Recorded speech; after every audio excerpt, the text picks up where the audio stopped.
Episode 2 में हम देखते हैं स्कूल खत्म होने के बाद सैंगजी घर जाने लगती है। तभी पीछे से द्वैन आता है। सैंगजी कहती है, इतना लेट कोई आता है क्या? आपको पता भी है मेरी छुट्टी 4:20 में होती है। मतलब वो वही दिन है जिस दिन टीचर ने सैंगजी को पेरेंट बुलाने के लिए कहे थे। फिर हम प्रेजेंट में देखते हैं सैंगजी द्वैन का वेट कर रही थी और फिर उसे द्वैन का कॉल आता है। सैंगजी कहती है, कहाँ हो तुम? अगर तुम ऐसे ही लेट करोगे तो तुम्हें कभी गर्लफ्रेंड नहीं मिलेगी। फिर पीछे से द्वैन आकर कहता है, अरे मैं तो तुम्हारे लिए दूध लेने गया था। और फिर उसे होमवर्क करवाने एक छोटी सी शॉप में ले जाता है। द्वैन ने ब्रेकफास्ट नहीं किया था, इसीलिए वो वहीं शॉप में ब्रेकफास्ट करने लग जाता है। और फिर द्वैन सैंगजी को दूध पीने के लिए बोलता है, जो कि उसने सैंगजी के लिए खरीदा था। लेकिन सैंगजी नहीं पीती, बल्कि वो मिल्क अपने बैग में रख लेती है।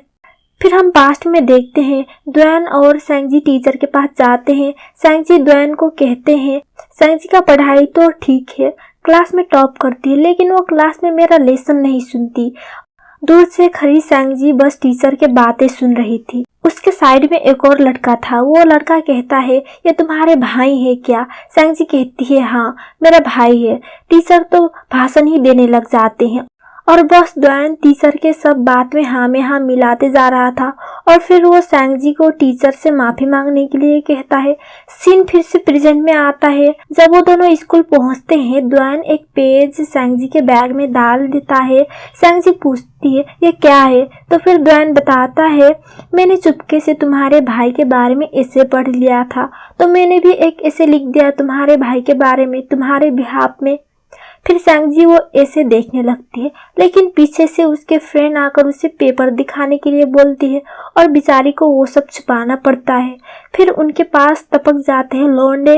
एक्चुअल में जो बीच का लौंडा है वो सैंगजी को पसंद करता है, इसीलिए वो हर वक्त सैंगजी को लाइन मारते रहता है। और ये कोई नहीं बल्कि पास्ट में हमने जो लड़का देखा था सैंगजी के साइड में, वही लड़का है। फिर वो स्कूल के बाद घर आकर उस ऐसे को पढ़ती है। वो ऐसे कल की थी, यानी जिस दिन वो अपने भाई को हेल्प करने गई थी। फिर उसके मॉम डैड उसके रूम में आते हैं। उसके मॉम मिल्क के बोतल देख लेती हैं और कहती हैं, ये मिल्क की बोतल यहाँ पर क्या कर रही है? तुम्हें तो एलर्जी है ना मिल्क से? सैंगजी बोलती है, बस मैंने ऐसे ही रखा है ड्राइंग करने के लिए। और फिर उसके मॉम डैड उसे बताते हैं कि वो लोग शादी में जा रहे हैं, इसीलिए अब तुम्हें अपने भाई यान के साथ हैंग आउट करना पड़ेगा। नेक्स्ट डे यांग सैंगजी के पास आकर कहता है, बाहर खाना खाने जा रहा हूँ, तो तू भी चल हमारे साथ। पहले तो सैंगजी साफ साफ मना कर देती है, लेकिन जब यान को उसके फ्रेंड का कॉल आता है तो वो भी चलने के लिए बोलने लगती है, क्योंकि वो समझ गई थी कि कॉल में और कोई नहीं द्वैन है। लेकिन यान उसे कहता है, अगर तू मेरी कही हुई चीज नहीं खाई तो मैं तुझे नहीं ले जाऊंगा। और फिर सैंगजी अपने मॉम डैड को फोन लगाने की एक्टिंग कर देती है। फिर यान को उसे अपने साथ ले जाना ही पड़ता है। सैंगजी बहुत सच धर के जा रही थी, लेकिन उसका मूड खराब था क्योंकि कार में यान का दूसरा दोस्त लीचुन था, ना कि द्वैन। लेकिन जब यान द्वैन के पास कार रोकता है, सैंगजी बहुत ही खुश हो जाती है। फिर द्वैन सैंगजी को पूछता है, सैंगजी तुमने मुझे ग्रेट क्यों नहीं किया? और तुम मुझे देखकर जब भी ब्लश क्यों करती हो? क्या मैं इतना हैंडसम हूँ? सैंगजी कहती है, तुम एक बैड बॉय हो। अब ये बात सुनकर द्वैन को थोड़ा बुरा लग जाता है। लेकिन जब वो लोग रेस्टोरेंट पहुंचते हैं, सैंगजी का पीरियड हो जाता है। सैंगजी का पूरा स्कर्ट खराब हो जाता है और ये सब द्वैन देख लेता है। वो सैंगजी को टॉयलेट में बिठाकर खुद सुपरमार्केट चला जाता है और फिर यान को बुलाता है। अब वो दोनों चूज नहीं कर पा रहे होते हैं कि कौन सा सेफ्टी यानी पैड लेना है। लास्ट में जैसे तैसे करके वो लोग सेफ्टी चूज करते हैं और साथ साथ एक ब्लैक कलर के स्कर्ट भी खरीदते हैं।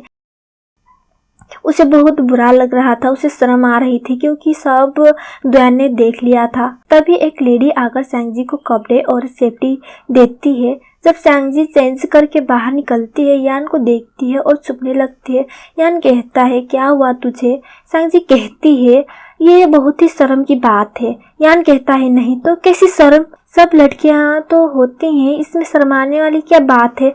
फिर दोनों रेस्टोरेंट में आते हैं। यान का दूसरा दोस्त लीचुन सैंगजी को ऑर्डर करने के लिए कहता है, लेकिन सैंगजी चाओसान बीफ बॉल ऑर्डर कर रही थी, लेकिन यान उसे फिर से बातें सुनाने लगता है क्योंकि सैंगजी को बीफ और मटन से एलर्जी है। इसलिए यान कहता है, मैं तुझे पहले ही बोल रहा हूँ, अगर तुझे कुछ होगा तो मैं तेरा ख्याल व्याल नहीं रखूंगा।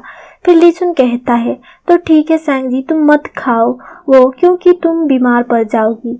और ट्रीट भी लीचुन की तरफ से था, तो सैंगजी के पास बोलने के लिए कुछ बचता ही नहीं।